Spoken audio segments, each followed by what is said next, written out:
पप्पू यादव एक बार फिर से आक्रामक हैं। कह रहे हैं कांग्रेस के लिए 70 नहीं 100 सीटें चाहिए। तो इस डिमांड के पीछे क्या राज है और जिस कांग्रेस के लिए वो 100 सीटें मांग रहे हैं उसमें आपस में भी घमासान मचा हुआ है।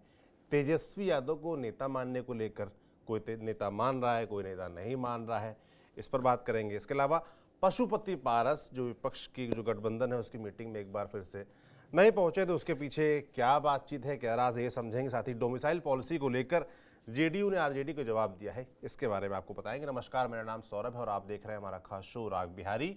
और उसके तरह मेरे साथ मौजूद हैं हमारे वरिष्ठ साथी पंकज जी।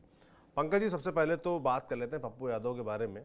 आए दिन वो चर्चा में लगातार बने रहते हैं और समन्वय कहीं ना कहीं दिख रहा था कांग्रेस पार्टी और आरजेडी के बीच, मीटिंगें चल रही। इस बीच पप्पू यादव का जो बयान आया है कि 70 नहीं 100 सीटें चाहिए, ये समन्वय बिगाड़ेगा? क्या मैसेज क्या देना चाहते हैं? देखिए, मुझे तो साफ दिखाई पड़ता सौरभ, और मैं कई बार पहले भी आपको कह रहा हूं कि कांग्रेस पप्पू यादव को सेलेक्टिवली यूज करती है। जब यूज करना होता है ऐसे मौके पर तो कांग्रेस इस्तेमाल करती है, और फिर जब छोड़ देना होता है तो कांग्रेस छोड़ देती है। और इसीलिए जब पप्पू यादव कभी फ्रस्ट्रेशन में आते हैं तो कहते हैं भला है बुरा है जैसा भी है, मेरा पति मेरा देवता है। वो उस फिल्म में एक महिला अपने पति के लिए गाती है, तो ठीक है, ये भारतीय नारी ऐसा करती है, लेकिन पप्पू यादव जो करने का प्रयास कर रहे हैं वो सबको समझ में आ रहा है। जैसे देखिए, आपको एक बात बताएं, कांग्रेस उनका इस्तेमाल कर रही है और वो कांग्रेस का इस्तेमाल कर रही है, और दोनों के बीच में ये खेल जारी है। अब समझिए कि जिस आरजेडी को आपत्ति है 70 सीटें देने का, वो आरजेडी 70 सीटें देने में भी बहुत कंफर्टेबल नहीं है।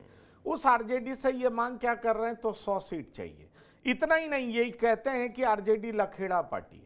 आप समझिए, लखेड़ा कहना आरजेडी को, वो कहते हैं आरजेडी मतलब सिर्फ लालू यादव, मतलब तेजस्वी यादव के नेतृत्व को वो स्वीकारते नहीं। सवाल ये उठता है कि तेजस्वी यादव के नेतृत्व को आप कैसे नहीं स्वीकारेंगे? अरे भाई, 2020 में लालू यादव जेल में थे। ठीक है, लालू यादव की पार्टी है, सबको पता है। लालू यादव के लिगेसी को तेजस्वी यादव कैरी ऑन कर रहे हैं, ये सबको पता है। लेकिन तेजस्वी यादव ने अपने पिता के लिगेसी को सफलतापूर्वक आगे बढ़ाया है, इस बात से कौन इनकार कर सकता है? इस बात से उनके विपक्षी दल भी इनकार नहीं कर सकते, उनके विरोधी भी इनकार नहीं कर सकते। ऐसे में सवाल उठता कि पप्पू यादव जो कह रहे हैं कि अरे भाई, सोनिया गांधी के बगैर आरजेडी की स्थिति क्या होती, सवाल ये उठता है कि पप्पू यादव आप किस आधार पर ये बात कह रहे हैं? लालू प्रसाद को ठीक है, नेशनल एरिना में एक नेशनल पॉलिटिकल पार्टी का समर्थन चाहिए, इसलिए लालू प्रसाद की भी जरूरत कांग्रेस की रही है। लेकिन ये कौन नहीं जानता है कि कांग्रेस की स्थिति राज्य में क्या है?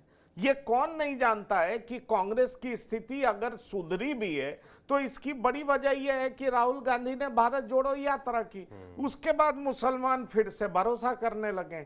लेकिन अगर आरजेडी और कांग्रेस अलग अलग लड़ती है तो क्या उस हालत में मुसलमान कांग्रेस को ही वोट करेंगे? इसकी क्या गारंटी है? क्योंकि मुस्लिम्स उसको वोट करेंगे जो बीजेपी को हराने की हैसियत रखता है। तो अभी तक मुसलमानों का वोटिंग पैटर्न 2014-15 से यही दिखाई पड़ा।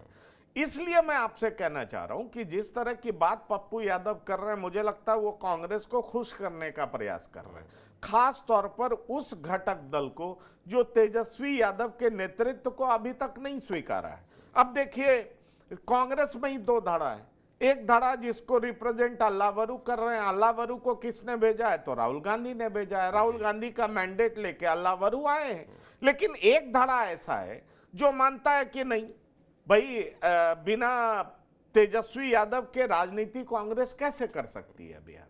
तो सवाल उठता है कि एक को लगता है, एक बड़ा ही डिप्लोमेटिक तरीके से मना कर देता है कि नहीं, अभी हमारे नेता का डिक्लेरेशन नहीं हुआ है। दूसरा कहता है कि भाई, इसमें कोई शक ही नहीं है कि तेजस्वी यादव हमारे नेता है। तो सवाल ये उठता है कि पप्पू यादव अपने लिए इस सब के बीच में एक स्पेस देख रहे हैं, और कांग्रेस पप्पू यादव को इस तरीके से इस्तेमाल करती है। जब आरजेडी को गाली दिलवाना होता है, भला बुरा कहलवाना होता है, तो कांग्रेस उनका इस्तेमाल करती है। लेकिन जैसे ही कांग्रेस को एक बार लगता है कि अगर ज्यादा हमने इस्तेमाल कर लिया तो कहीं पप्पू का साथ न माफ करिएगा, आरजेडी का तेजस्वी का साथ ना छूट जाए, हम्म। तेजस्वी का साथ ना छूट जाए, फिर कांग्रेस पप्पू से दूरी बना लेती है। इसलिए वो कांग्रेस की स्थिति पप्पू के साथ ऐसे ही है, कभी हां कभी ना, समझ गए। और पप्पू इसी कभी हां कभी ना के बीच में झूल रहे हैं। पप्पू अभी बहुत राहुल गांधी की तारीफ कर रहे हैं, सोनिया गांधी की तारीफ कर रहे हैं, प्रियंका गांधी की तारीफ कर रहे हैं, हर बात सही।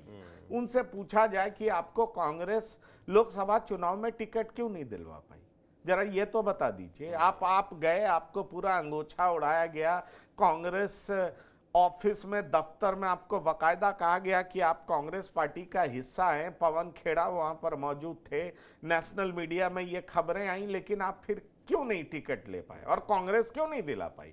आप जैसे ही कांग्रेस ज्वाइन किया, पप्पू यादव ने, आरजेडी ने बीमा भारती को टिकट दे दिया।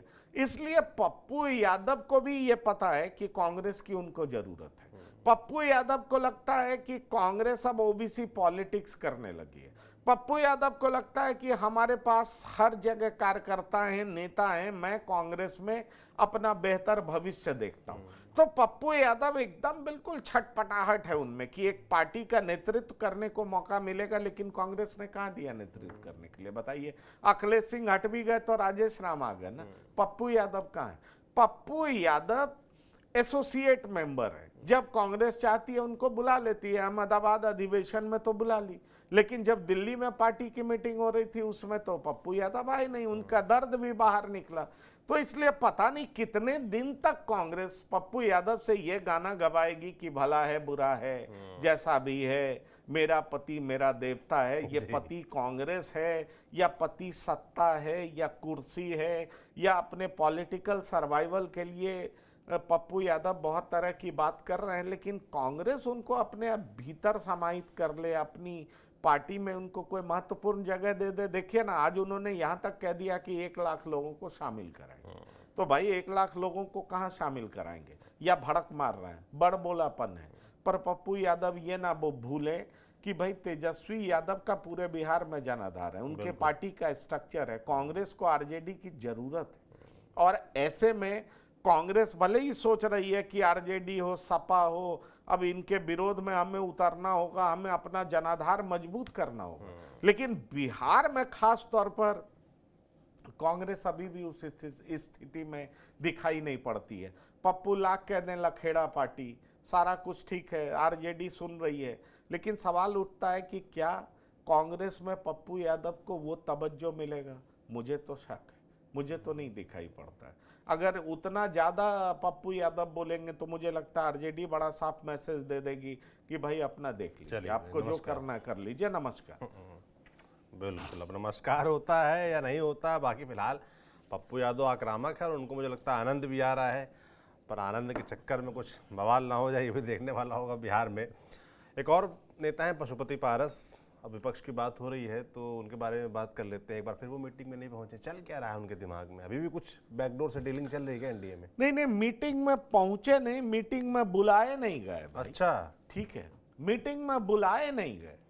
देखिए सौरभ, एक बात समझने का है, राजनीति में कोई चीज खैरात में नहीं मिलता, ये बात बहुत साफ है। और मैं पहले भी आपको बता चुका हूं कि उनको बहुत साफ मैसेज दे दिया गया कि आपके 1-2 बेटे भतीजे को हम अपने सिंबल से लड़ाएंगे। तो बेटा भतीजा कौन? एक पारस जी का बेटा, एक दिवंगत नेता रामचंद्र पासवान का बेटा, तो वो पशुपति पारस का एक बेटा हुआ, एक भतीजा हुआ।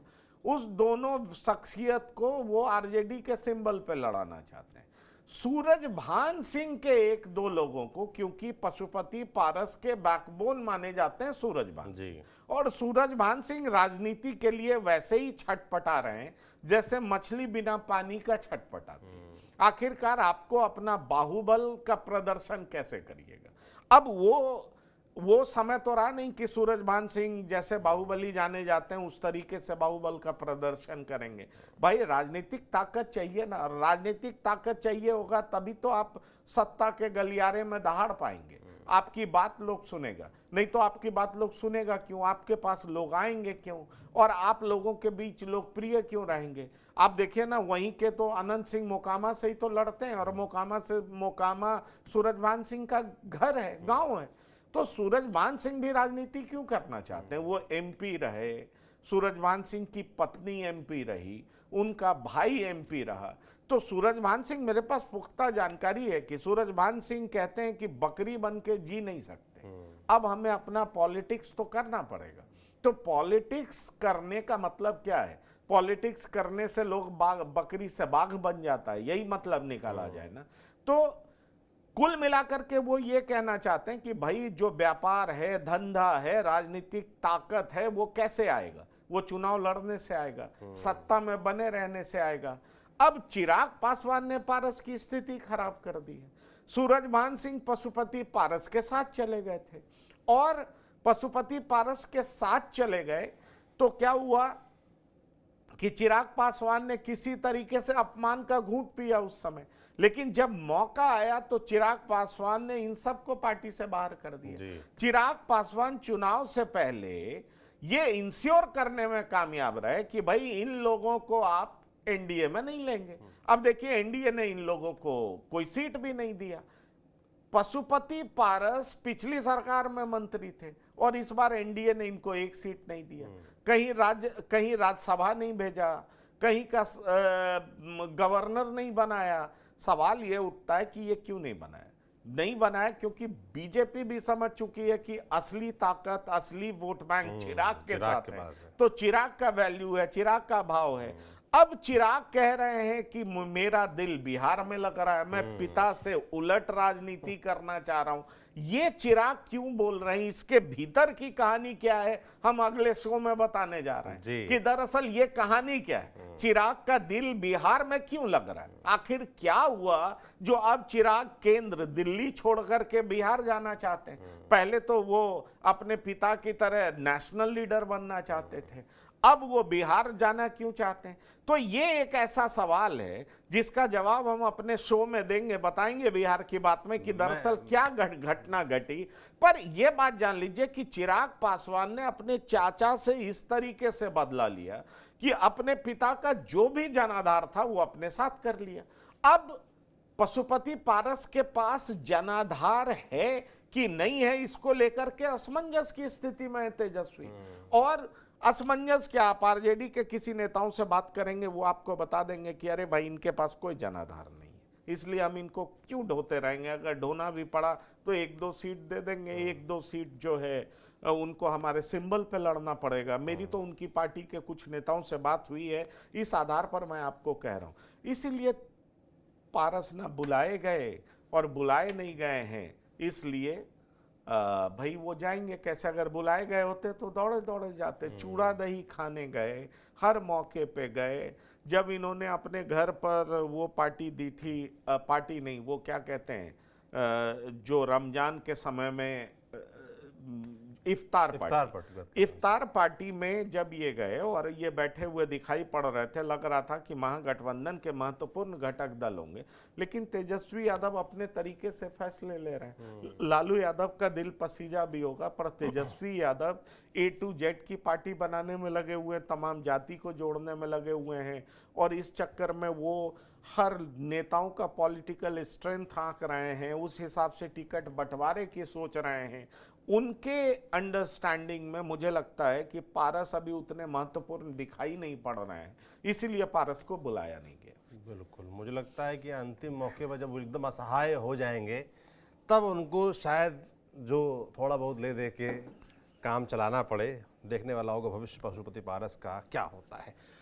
जेडीयू और आरजेडी के बीच तो ऐसे तमाम मुद्दों को लेकर मतभेद है, पर एक हालिया मुद्दा है डोमिसाइल पॉलिसी। इसको लेकर लगातार आपस में वाद विवाद चल रहा है, बहस चल रही है। तो इस बीच जेडीयू ने आरजेडी को जवाब दिया है, क्या है पूरी कहानी? देखिए, आपको बताएं, मनीष वर्मा है पार्टी के महासचिव है, और आरजेडी वो हर तरीका अपना रही है, लुभावने नारे दे रही है, वादे कर रही है। और आपने देखा जब बीजेपी ने जातीय जनगणना की घोषणा कर दी एनडीए सरकार ने, तो आरजेडी कहने लगी कि भाई मंडल कमीशन के शेष रिपोर्ट को लागू करिए, जुडिशरी में आरक्षण लाइए, प्राइवेट में आरक्षण दीजिए, आरक्षण का कैपिंग बढ़ाइए, तरह तरह की बातें आरजेडी कर रही है। और उसी कड़ी में आरजेडी ये भी कहना चाह रही है कि भाई आप इतना वैकेंसी निकाल रहे हैं तो बाहर के लोगों को नौकरी क्यों मिल रही है। पर सवाल यह है कि कानून सम्मत जो होगा वही तो सरकार करेगी। उसी पे मनीष वर्मा ने इस बात का जवाब दिया है कि आप जो इस तरह का झूठा प्रचार, दुष्प्रचार कर रहे हैं उसमें कोई दम नहीं है। दम इसलिए नहीं है कि आरक्षित सीटों पर ठीक है यहाँ के लोगों को मौका मिलेगा, लेकिन जो अनारक्षित सीटें हैं उस पर तो कहीं का व्यक्ति एलिजिबल होगा, वो नौकरी कर सकता है। और मनीष वर्मा यही नहीं रुकते हैं, वो कहते हैं अगर ये आधार रहा तो कल को बिहार के लोग महाराष्ट्र में काम करते हैं, केरल में काम करते हैं, अगर अलग अलग राज्य के लोग भी इसी तरह की बात करने लगे फिर क्या होगा। तो सबसे बड़ी बात यह है कि देश संविधान से चलता है, देश कानून से चलता है, और जब देश कानून से चलता है तो जो सर्वसम्मत है, जो कानून में लिखी हुई बातें हैं, उसके आधार पर ही डोमिसाइल पॉलिसी लागू नहीं किया जा सकता। दरअसल इसकी पृष्ठभूमि में ये है कि ये बहुत सारे टीचर्स की नौकरियां हो रही हैं। टीचर्स की नौकरियों में कहा जा रहा है कि बहुत सारे बाहर के लोग आ गए हैं और वो नौकरी कर रहे हैं। बिहार सरकार इसको लेकर के इसको एक बेहतर कदम मानती है। बिहार सरकार को लगता है कि हमारे टीचर्स जो काफ़ी कॉम्पिटेंट होंगे, अगर हम उनका सिलेक्शन कर रहे हैं तो ये हमारे लिए बहुत अच्छा है। और आपको हकीकत बता दूं कि बिहार में इन दिनों जितनी नौकरियां दी गई हैं वो अपने आप में अभूतपूर्व है। अगर बिहार सरकार इसको ढंग से मार्केट करे, लोगों में बताए, तो ये सच बात है कि बिहार में जितनी नौकरियां बांटी गई हैं उतनी नौकरियां किसी राज्य में नहीं बांटी गई। नीतीश कुमार अगर अपना प्रचार करें तो निश्चित तौर पर यह कहा जा सकता है कि नीतीश कुमार ने इस एस्पेक्ट में जोरदार काम किया। पर होता है अपने प्रचार करने का तरीका अलग होता है। उस तरीके से आप सोशल मीडिया और बहुत चीज़ आप हायर करते हैं, अपने बारे में अपने को लेकर के मार्केट करते हैं। नीतीश शायद इसमें फेल हो रहे हैं, पर नीतीश ने नौकरी खूब बांटी है, इसमें कोई शक नहीं है। नीतीश खूब नौकरी, उसका क्रेडिट तेजस्वी यादव भी लेते हैं, कहते हैं जब हम साथ आए तब दी नौकरी। वो तेजस्वी कहते हैं कि हम आए इसीलिए ये बांटने लगे, हमने इनको मजबूर कर दिया। और देखिए ये भी पार्शियली करेक्ट है। तेजस्वी यादव ने नौकरी की मांग रखी और जब वो साथ रहे तो उस समय नीतीश कुमार को लगा कि हाँ ठीक है नौकरी देना चाहिए, तभी लोग हमारे साथ जुड़ेंगे क्योंकि एंटी इनकम्बेंसी है, और ये हुआ। लेकिन अब नीतीश नौकरी दे रहे हैं तो दरअसल इसलिए दे रहे हैं क्योंकि ये क्रेडिट तेजस्वी ना ले जाएं, इसलिए नीतीश नौकरी दे रहे हैं। और नीतीश को लगता है कि हमें नौकरी देना चाहिए, फिर से सत्ता में आना चाहिए। तो दरअसल ये पूरा जो डोमिसाइल पॉलिसी है उसको लेकर के आरजेडी पॉलिटिसाइज कर रही है। आरजेडी वहाँ के लोकल लोगों को कह रही है कि अरे भाई ये नौकरी तो आपकी थी, बाहरी लोगों को नौकरी क्यों मिल रही है। और इसलिए आरजेडी अलग अलग प्लेटफॉर्म से ये बात उठाती है। इसका जवाब जेडीयू के महासचिव मनीष वर्मा ने सबके सामने रखा कि जो आरजेडी कह रही है झूठ है, उसमें कोई दम नहीं है। दरअसल जो संविधान सम्मत है वही हम कर रहे हैं और आरजेडी का दुष्प्रचार कभी कामयाब नहीं हो। बिल्कुल, तो एक बड़ा मुद्दा है ये, मुझे लगता है लोगों से, जनता से जुड़ा मुद्दा है और बिहार में इसको लेकर राजनीति हो रही है। तो बिहार के लोग क्या सोचते हैं इसके बारे में ज़रूर हमें कमेंट बॉक्स में लिखकर बताएं। ये जो डोमिसाइल पॉलिसी को लेकर आरजेडी का रुख है और उसके जवाब में जो जेडीयू कह रही है, आपका क्या सोचना है कमेंट बॉक्स में लिखकर ज़रूर बताएं। बाकी बिहार है और बिहार की राजनीति है, चुनाव करीब है तो ये लगातार चलती रहेगी और हम यूं ही सारे अपडेट आप तक लेकर आते रहेंगे। आप देखते रहिए TV9 डिजिटल। शुक्रिया।